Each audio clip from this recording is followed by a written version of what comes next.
Zakon i svedočanstvo tražite. Ko ne govori tako, njemu nema zore. Šta je to svedočanstvo? U Otkrivenju piše, jer je svedočanstvo Isusa duh proroštva. Dakle, svedočanstvo je ono što nam Bog govori kroz svoje proroke. I još jedan stih iz Biblije kaže, verujte prorocima njegovim i bit ćete srećni. Od samog početka istorije postojala je neka određena specifična istina za svaki vremenski period. U vreme Noja ta poruka je bila konkretna. Dolazi potop, uđite u brod. Koliko god je neko tada bio možda pobožan, dobar ili mudar, ako nije poslušao Noja, bio je izgubljen. U vreme Jeremije postojala je jasna, konkretna i specifična poruka od Boga. Predajte se Babilonjanima. Ne suprotite im se i ne bežite u Misir, inače ćete propasti. Mnogi su tada mogli jakim argumentima da ospore ovu Jereminu poruku, pozivajući se na Božju zaštitu u prošlosti od mnogih paganskih naroda, ali to bi bila pogrešna logika. Sam Isus Hristos, pored toga što je on univerzalna i najveća istina za sve nas, bio je i specifična, konkretna istina za tadašnje Jevreje. Ma kakvo obličje pobožnosti imali, oni koji tada u Isusu nisu prepoznali Mesiju ili makar Božjeg proroka, stavili su sebe na stranu Sotone. Zatim, u vreme reformacije, one koji su u Luterovom zakucavanju 95 teze na ulaz katedrale, kao i u govorima i spisima svih ostalih reformatora, prepoznali istinu, stali su na pravi put. Nije bilo moguće biti tada pobožan i dobar čovek, a ostati neutralan prema velikom svetlu koje se tada rasplamsalo po čitavoj Evropi. Nekoliko godina pre 1844. godine odjeknula je svetom Millerova vest o drugom Hristovom dolasku. Oni koji su poverovali u tu vest i oni koji su zbog toga bili izbačeni iz svojih dotadašnjih crkava, stali su na Božju stranu, bez obzira na grešku u razumevanju toga šta znači čišćenje svetinja. Sa druge strane, oni koji su se smejali toj vesti, odbijali je i još citirali Bibliju sa stihom o danu i času tome niko ne zna. Iako su bili u pravu, zapravo su se oglušili o pozive Svetog Duha. Danas je 2026. godina i danas postoji specifična, konkretna i jedinstvena istina za naše vreme. Ko je Noje našeg vremena? Ko je Jeremija našeg vremena? Ko su Luter i Miller našeg vremena? To je Ellen White. Bog ju je podigao da nam da specifičnu poruku baš za nas u ovom veku. U Otkrivenju proročki je zapisano o samom identitetu buduće adventističke crkve. Oni koji drže zapovesti Božje i imaju svedočanstvo Isusa Hrista, to jest oni koji imaju duh proroštva. Ako se ne držimo uputstava koje smo preko nje dobili od Boga, onda koliko god se mi držali opštih istina, mi smo zapravo skrenuli sa pravog puta. Sada ću navesti 12 konkretnih stvari koje se provlače kroz spis Ellen White i koje predstavljaju specifične istine baš za naše vreme. Pod 1. Ellen White nam je rekla da u Isusu, koji u svetinji nad svetinjama kao prvosveštenik posreduje sada za nas, i o istražnom sudu na nebu koji traje od 1844. godine, treba vrlo ozbiljno da razmišljamo. 1844. godina je upravo direktno ispunjenje proročanstva od 2300 dana i noći iz Danila, koje jedino naša crkva razume i otkriva. Ovo je jedina tačka naše doktrine koju ne priznaje ni jedna druga protestantska crkva i zato je posebno obeležje našeg identiteta kao Božjeg naroda. Pod 2. Ellen White je rekla da veliku pažnju treba da posvetimo biblijskim proročanstvima zapisanim u Danilu i Otkrivenju. Ove dve knjige, kao i događaji posljednjih dana i velika borba, bi trebalo da sa najvećom ozbiljnošću i najdubljim interesovanjem proučavamo, jer se tiču baš našeg vremena. Da li znamo da objasnimo sve simbole i sve proročke lance iz Otkrivenja i Danila? Pod 3. I Biblija i Ellen White nas upozoravaju da pratimo znake Hristovog dolaska. Kada sam ja bila mala, pre 40 godina, sa propovedaonica su se citirale izjave tadašnjih papa i tadašnjih predsjednika Amerike u svetlu proročanstava. Ali sada, kada smo drastično bliže kraju nego tada, paradoksalno, Ovih tema više nema sa katedre. Ove istine se šire sada isključivo preko YouTube-a od strane pojedinih hrabrih, nezavisnih misionara. Da li pratimo znake? Pod 4. Odevanje. Ellen White je govorila vrlo konkretno da se strogo držimo načela skromnosti, čednosti i jednostavnosti u odevanju i da se klonimo mode. Pisala je da naše odevanje treba da se vidno razlikuje od stila odevanja ovog sveta. Odevanje ovog sveta bazira se na senzualnosti, erotizaciji, zavodništvu i mešanju muškog i ženskog. Takođe, stalni šopinzi, kako bi se obezbedio željeni stil, su idol mnogih, čak i među nama. Pod 5. Zdravstvena reforma. Ellen White je više puta naglašavala izuzetnu važnost ovog područja i napisala nekoliko knjiga o ovome. Rekla je da oni koji se ne pokoravaju zdravstvenoj reformi ne mogu da raspoznaju istine od laži i da gube duhovni vid. Rekla je da je greh ako odbijemo da saznamo i istražimo konkretno šta sve treba da promenimo u svojim navikama. Rekla je da je kršenje zdravstvenih principa isto što i kršenje moralnih zakona. Rekla je da je zdravstvena reforma desna ruka trostruke anđelske vesti. Mnogi od nas ni ne znaju šta sve konkretno podrazumeva zdravstvena reforma, šta sve moramo odbaciti, a šta ubaciti u naš životni stil. Pod 6.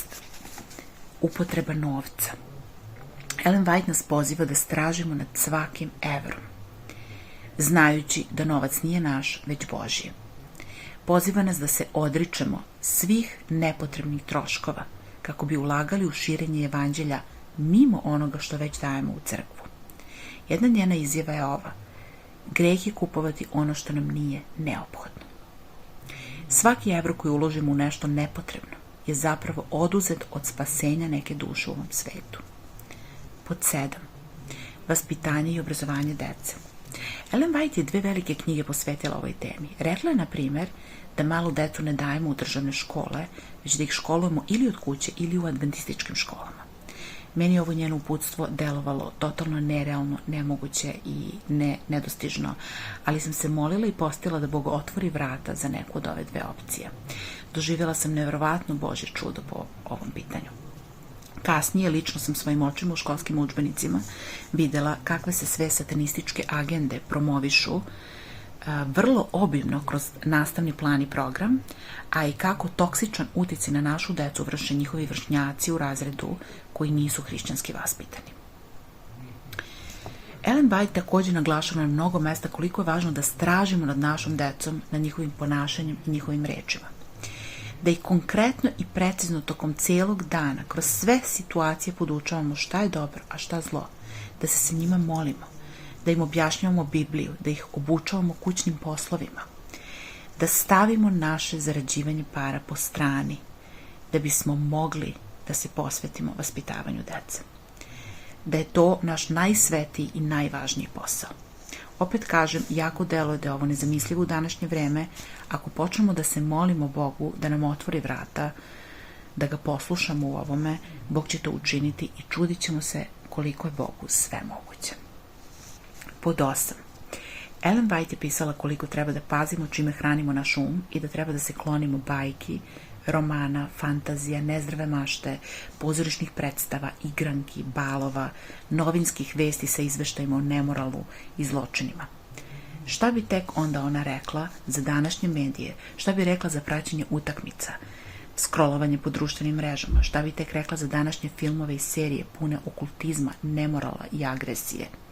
Za video igrice pune takmičarskog duha, borbe za prevlast i ubistava? Ili šta bi rekla za današnje vesti? Gledanje u ekran naučno dokazano oštećuje mozak i psihu na više načina. Mediji stvaraju zavisnost. Mediji opijaju i parališu um, tako da postajemo nevoljni za proučavanje Božje reči i za obavljanje naših životnih odgovornosti. Povrh toga, pune mozak opasnim satanskim lažima koje se diskretno provlače kroz sve sadržaje. Ellen White nas je upozorila takođe da je vreme dar od Boga i da smo dužni Bogu za svaki minut da ga upotrebimo na slavu Bogu. Mi nemamo vremena za zabave preko ekrana ako želimo da vršimo Božju volju. Pod 9. Ellen White je govorila o velikoj opasnosti koja dolazi od muzike. Bubnjeve je spominjala u vrlo negativnom kontekstu. Muzika senzualnog vokala, muzika sa beat ritmom, koji nas baca u trans, muzika koja podstiče na igru, koja spušta sveta osjećanja na lakomislenost i razuzdanost, muzika koju možda prati i tekst o Isusu, ali duhom pripada ovom svetu. Sve je to nešto na što nas je ona upozoravala kroz svoje brojne citate i što ćemo jasno uočiti ako istražujemo njene knjige. Pod 10. Svetkovanje subote. Ellen White nas je upozorila da treba da se organizujemo tokom cijele sedmice tako da ništa od poslova ne ostaje za subotu. Da nekoliko minuta pre početka subote već budemo u miru i spremni. Da u subotu ne govorimo o novcu, o kupovini, o poslu, o poslovnim dogovorima, o svakodnevnim životnim dešavanjima, već da svoje misli i razgovore obuzdavamo i usmeravamo ka nebu. Da subotu ne koristimo za zabavu ili za dodatno spavanje. Da svoj deci ne dopuštamo zabave na taj dan, već da ih usmeravamo na posebne subotnje aktivnosti. Da subotom treba manje da jedemo nego inače, kako bismo mogli da budemo otvoreni, više otvoreni za razumevanje duhovnih stvari. Da treba da subotom provodimo vreme u prirodi. Pod 11. Lično misioniranje. Ellen White naglašava da moramo preuzeti ličnu odgovornost za spasenje naše rodbine, prijatelja, poznanika, komšiluka. To podrazumeva ličnu žrtvu, to podrazumeva naše pozive da ti ljudi dođu kod nas u goste, našu inicijativu za te susrete, organizaciju tih susreta, molitvu za te ljude i naš svesni napor da dok se družimo sa njima započinjemo teme o spasenju. Koliko su ovakve akcije zaista prioritet u našem životu?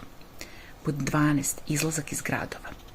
Ellen White nas je ozbiljno upozorila da izađemo iz gradova još pre 150 godina. Naglasila je da je važno da imamo svoje njive, svoje voće i povrće, da imamo svoju vodu, da možemo biti nezavisni od sistema i da će to uskoro biti uslov našeg opstanka. A također je pisala da je neophodno da sklonimo naročito našu decu iz gradskih sredina, jer gradska sredina veoma loše utiče na njihov karakter.